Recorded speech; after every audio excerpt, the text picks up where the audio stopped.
Les aventures militaires d'Israël poussent la région au bord d'une grande guerre. Ces mots lourds de sens prononcés au Conseil de sécurité de l'ONU résument l'alerte lancée par la Russie après les frappes israéliennes sur l'Iran. Une escalade jugée injustifiable, non provoquée, qui menace désormais de déclencher une catastrophe nucléaire au Moyen-Orient et d'anéantir tous les efforts diplomatiques en cours. Qui porte la responsabilité ? L'Iran peut-il encore contenir sa riposte ? Et le Conseil de sécurité réagira-t-il enfin ? Suivez la vidéo jusqu'à la fin. Aimez et partagez et donnez vos avis en commentaire. Merci pour votre précieux soutien.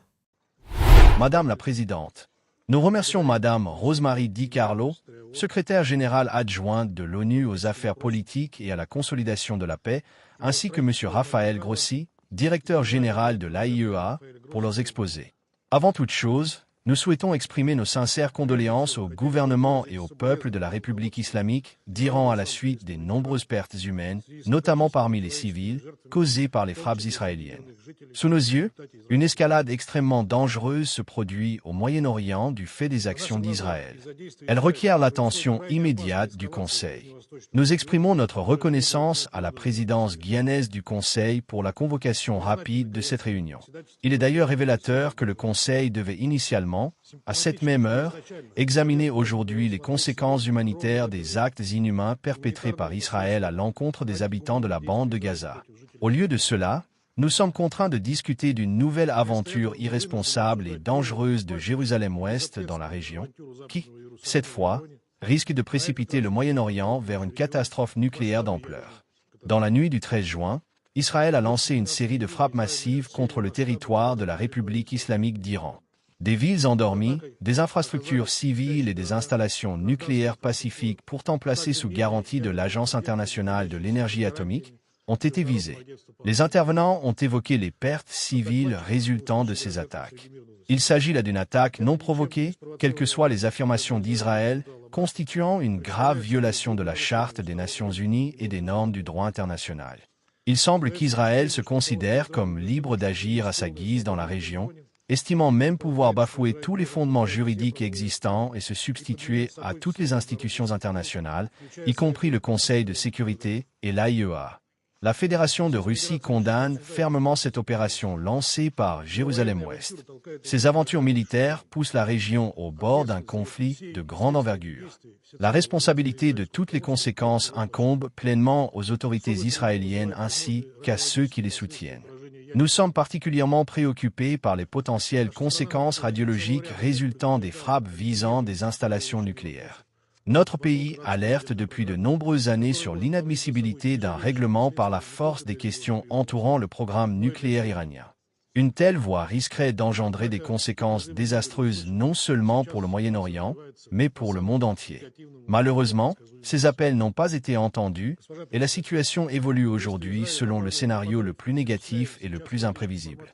Madame la Présidente, les actions d'Israël visent clairement à torpiller les efforts diplomatiques actuellement menés sous diverses formes pour désamorcer les tensions autour du programme nucléaire pacifique iranien. Alors que le monde entier attend avec espoir les résultats du prochain cycle de pourparlers indirects entre l'Iran et les États-Unis, initialement prévu le 15 juin, Israël a choisi de prendre les devants selon ses propres intérêts, en bombardant les infrastructures nucléaires et énergétiques de l'Iran.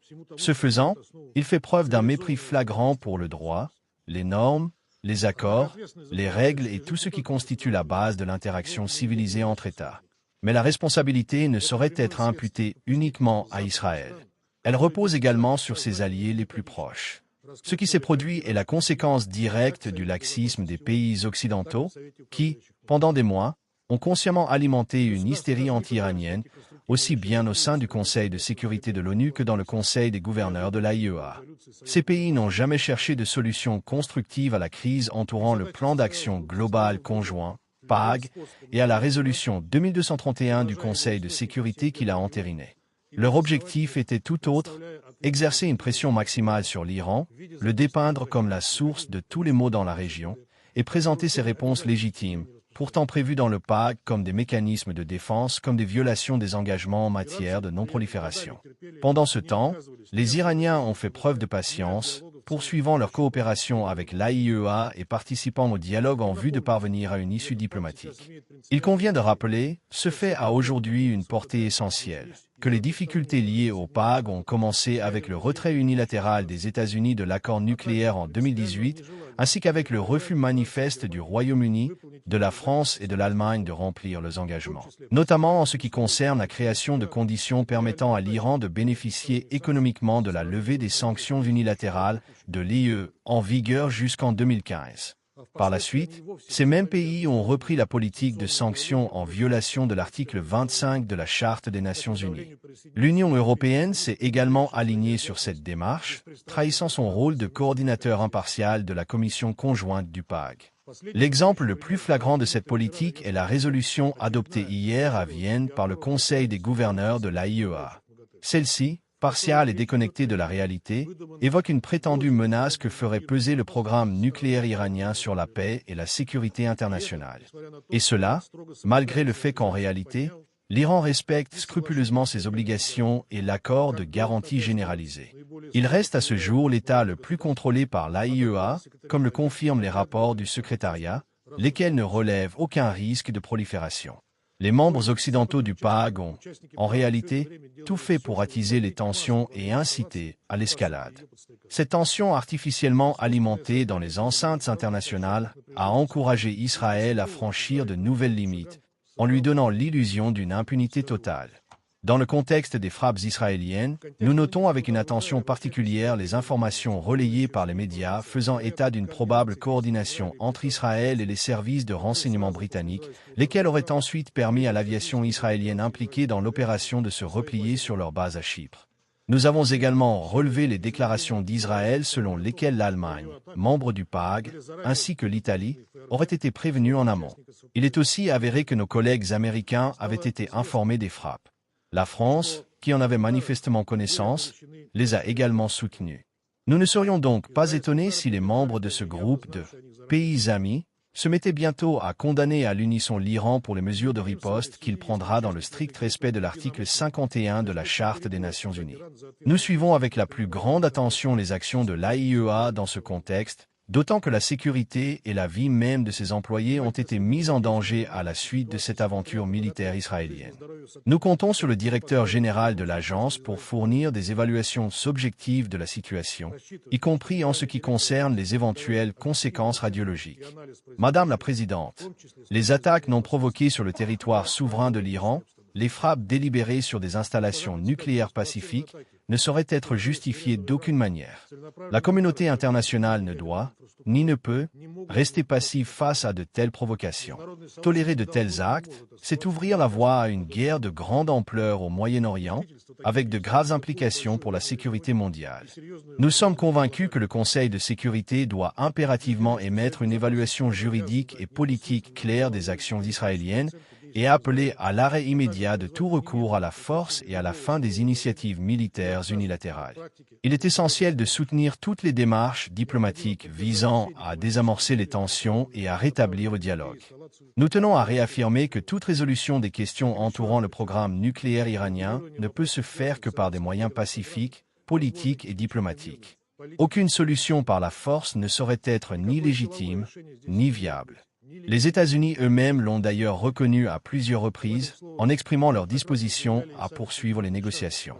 La Russie demeure fermement engagée en faveur du renforcement du droit international, du respect de la Charte des Nations Unies et de la recherche de solutions propres à éviter que la région ne bascule dans une nouvelle guerre dévastatrice.